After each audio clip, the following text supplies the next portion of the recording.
Ladies, gents, we have a 494k dual position middle edge player here for the Roosters, and I'm excited. I'm really excited. We have a lower break even as well, so not too worried about the price dropping at this point. Someone who's going to be playing in round 13 who has a history of good scores, as you can see here. And that's Nat Butcher. I'm actually really excited about this pick this week. I think he's going to be much more highly owned than the 0.04% in the top 5,000. And the reason he hasn't been owned in the past is just he's the in and out of the starting team. He comes in and plays a couple of games in the second row, and those two there that he started and played 80 minutes there for a 43 and a 40 is actually really low compared to the types of scores that he would normally get in that position. And you see here in round 9, he got the 80 minutes there for 53. And if we can get anything close to a 50 from him, that's going to be awesome. Definitely awesome there. And what we're looking for now is some middle minutes. So obviously he comes off the interchange and plays a bit through the middle, bit on the edge, roams around a little bit. And you can see 50 odd minutes, 60 minutes there, mid 40s, off the interchange, for example. In a bunch of games there. He had a 72 earlier in the year. His scores actually haven't been as great as we would have hoped this year, and that's probably the reason why we've dropped down the price a fair bit. You can see as obviously when he started the year he was 535, so he dropped a little bit on that. But in games where he's played actually through the middle, he has some nice scores. So a 54-minute and a 46-minute effort through in a lock position for 48 and 53. So the PPM is great there. And they're even lower minutes, to be fair. Like, there's every chance that he could play up to about 55, 60 minutes. With the way that Radley obviously plays in that 13 role, he gets some bigger minutes. But I wouldn't expect, the 70. I'd expect maybe around that 55 to 60. And if you can get anywhere near that, then his scores should be, really, really solid. If you look back to, he's obviously spent a game of 73 minutes at prop for 59 points. And a couple of games here, 68 minutes for 71 points, at 50 minutes for 45. So if we can get anything around the 45 to 50 from him, we're obviously going to make some a decent amount of cash. And if you can average 45, we're going to get him up 110, 115k for a guy that you can cover multiple positions with, and is someone that we don't have to worry about too much really. And anytime he gets some decent minutes, he's going to be around that 40 mark, high 30s at worst, and then he has that upside with some try scoring as well. So he's someone that I'm really, really excited about. Coming into this week, and you can even just keep looking back and back. Heaps of nice scores when he gets decent minutes. And this obviously his first year where he just was getting limited minutes off the interchangements, but a really big section here through the lock and the second row position where he's getting big minutes for big scores. So he's a great option this week, and you get him at a very similar price to Brandon Smith. Obviously 40k cheaper there for Brando, and we can understand why people get excited about him. Last year, he got all the way up to about 741k there at his highs. And, that was him playing in the hooker position and scoring a bunch of tries there. He obviously was scoring on a week-to-week basis, and he hasn't really done so this year at all. He had a great game when he played hooker in round 3. The big thing here is I would completely understand if you're looking to pick him up if he was playing in round 13 and going to get that hooker position. He will be playing in 17, so he's potentially an option to pick up around 14, 15, 16, somewhere there. And you can use him as sort of that guy who is that little bit cheaper, somewhere in the 400s, that you could use as a backup type of player who's going to score pretty well through that middle section. You can use him as your 18th, 19th man kind of thing. And if there happens to be an injury to Harry or something like that, then you could, you have him in your side and you can end up starting him and getting good scores from him. So at the moment, we've only had 2 really good scores from him, and that was when he had the big minutes, the 77 minutes and the 70. And I can understand, again, why people would be looking to select him, but tackles have been really down, and his run meters, there's too many games there under 100 meters, which is really strange for him. So that's that with Brando at the moment. 31 minutes last game. Won't happen this one. You'd expect somewhere around the 50 to, let's just say 50 there. But even those 4 games this year, he's had 50 minutes. He's got 29, a 24, a 36, and a 20. So it's just too low for me for someone who's not playing 13. So I'd be looking elsewhere. That's why I found it strange when I saw that, is it the top team in the league or second or third there, that they own Brandon Smith at the moment. I think that's a bit of a strange pick. He could obviously had his random good game, but I reckon that pick's going to hurt that team at the top of the ranks there. Cam Mckinnon is someone we speak about now. So Finucane's going to be out for an extended period of time, 4 to 6 weeks. The only big issue here is that Cam doesn't play 13, and given he's 634k, he's priced in that lower 40s range, and he's averaging 41.3. But obviously his scores in the last few weeks have upped his price that little bit. He started to make a bit of cash and a break even a little bit lower, obviously, than where he's averaging currently. We've got a 60, a 56, and a 49 in the last 3 games, and I would expect his minutes to stay at a minimum of 60, going from here on in, with Finucane being out especially. So that 59 minutes had Finucane playing last week, for example, and the stats were solid. He's getting his tackle numbers back up, which has been great, and the run meters over 100 every game. So if we can get anywhere near 40 tackles and 100 run meters for 50 in base, then we're looking pretty good, with any potential for some attacking stats. And he's not someone that misses a bunch of tackles as well. So Cam, great option coming into this week if you're looking for someone around this price point and you're not too stressed about gaining players for round 13. I think Cam's going to be super safe and has that ability to play big minutes through the middle, more than what he's been doing now, and potentially dominate for you going into this week. Someone that's hopefully is playing round 13, but the big issue right now is if he will be or not, is Ruben Cotter, and he's been scoring obviously incredibly well the last bunch of weeks. He's had obviously a great start, 2 lighter weeks, and then a 71, 59, and a 68 to round out the last 3, and that's been with big minutes through the middle. And if we can understand that he's averaging a bit over that 60 mark in the last 3, then he's underpriced, right? And I think he'll continue to score somewhere between the 55 and 60 if he's going to get those big minutes like that. But with the opportunity for him to play Origin, I think that really puts a downer on his prospects if you are playing for overall. Round 14 could be the time to pick him up.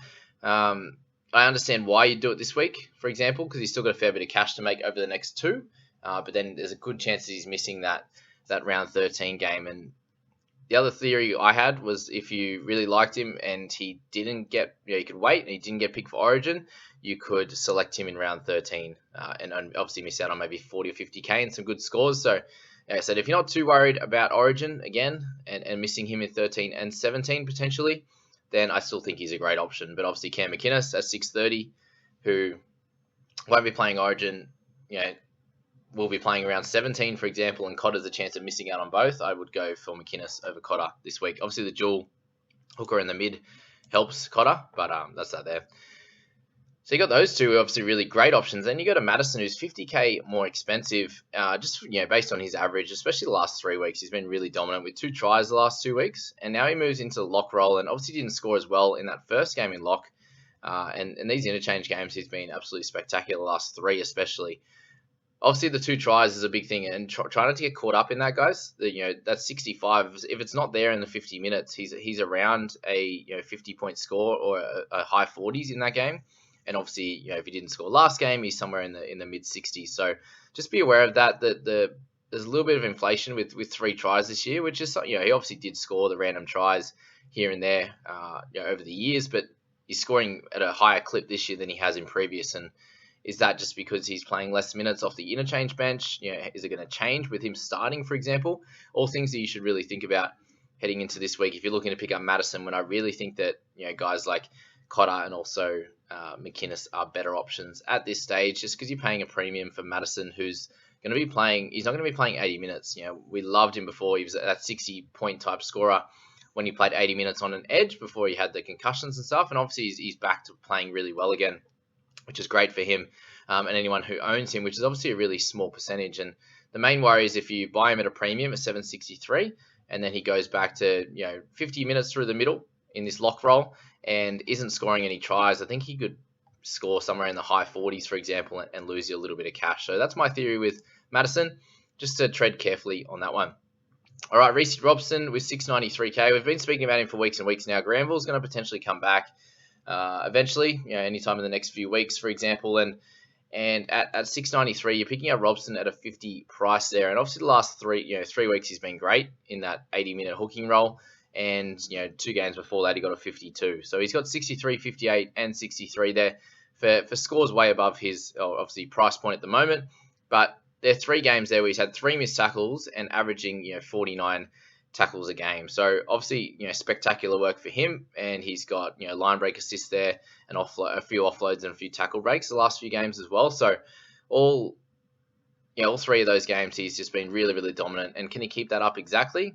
I think he could fall back to more of a 52, 55 point scorer, and obviously playing in round 13 helps, but with the chance of Granville coming back, obviously the other thing to think about is because they've been playing so well, will they change the team? They haven't changed at all in the last 3-4 weeks now since they've been winning games. So there's the potential for that as well. If you think that that's going to happen, then you could look to pick him up if you like. And if you own him currently, you just continue holding and enjoying those amazing scores. There's 3 teams in the top 100 now that have him, so they're doing well. They're fine. They're working it out.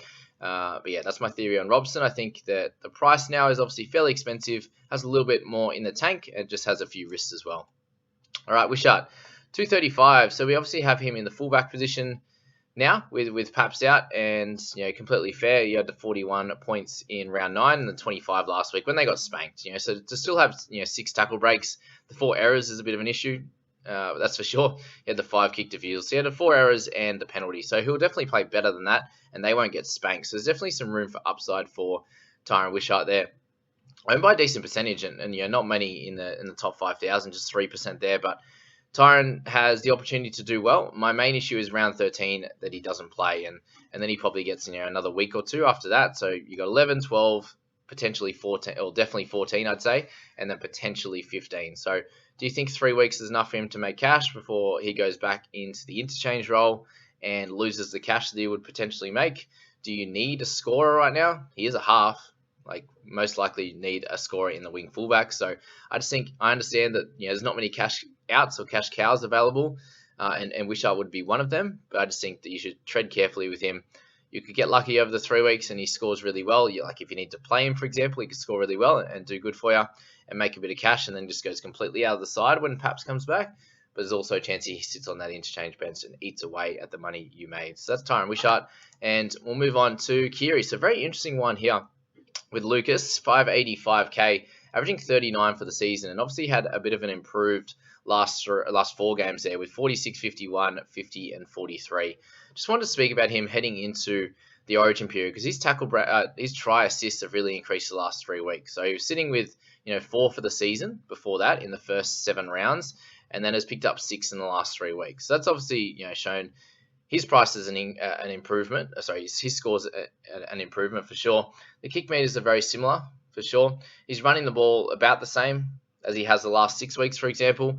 It's just the attacking stats that have increased for him. And if you think that he can score anywhere between a 45 to 50 over the next bunch of weeks, then you got to make a little bit of cash from him, about 50, 60k. But he could just be that consistent guy over the Origin period that you could plug in for this week and potentially move on in round 17 if you wanted to, or somewhere around 18, 19, 20.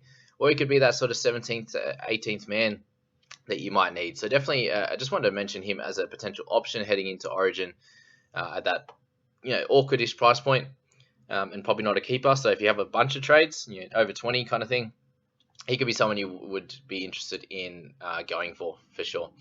All right, Joey Manuel, what to speak about, 616. We spoke about him a few times now, but the consistency has pretty much been there now. So he's had, since round 4, he's had, 5 games over 50 and a bunch close to 60 there or above that mark. So he's had 225s in between, which is obviously not terrible. He's never someone to get like a, the random game, you'll get the 13. But if you look back over the years, very, very rare that he picks up anywhere under 20, and which is great because he's got that high upside as well around that 60 mark. So if you get a 25 and a 60, you're sitting around that 40, 45. You can get more 50s than he does the low ones, which he usually ends up doing. Then he's always a keeper through that center, especially in the center position, but also in the wing fullback sometimes. And we saw what he did last year. We've spoken about it a bunch of times now. Through the back end of the year, scored a bunch of tries, played some fullback when Teddy was away, which he will do again, for example, and you can expect a good score from him when he does play at fullback. Manu at the dual position there, definitely a solid option. If you picked him up last week, you did really well.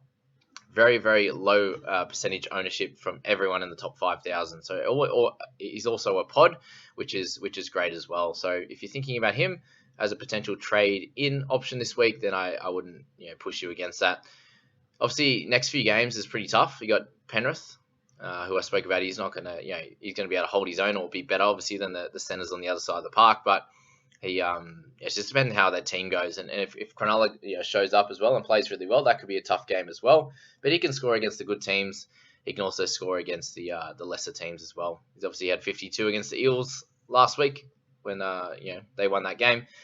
He's had some higher scores, obviously, against Titans, Dragons. Broncos have been solid, obviously, but he scored a couple of tries there. So on and off against the good teams and the bad teams. Doesn't really matter for him. All right, 2 to go. We've got Joshy Jackson, who's obviously a great option as well. and I have him ahead of someone like Ryan Madison, who Jackson won't be playing Origin, should be back to those big minutes that he was playing through that middle period of the season there, that round 5, 6, 7. There where he played the 73, 80, and 80 minutes there, and I think he can average over 50 for the season. And if you can get that from a guy that's going to be missing one game for the rest of the year, he's a middle and an edge dual. You get him under a 50 price, I think he's going to be a solid option heading into this week, and I wouldn't shy anyone against him, picking him up.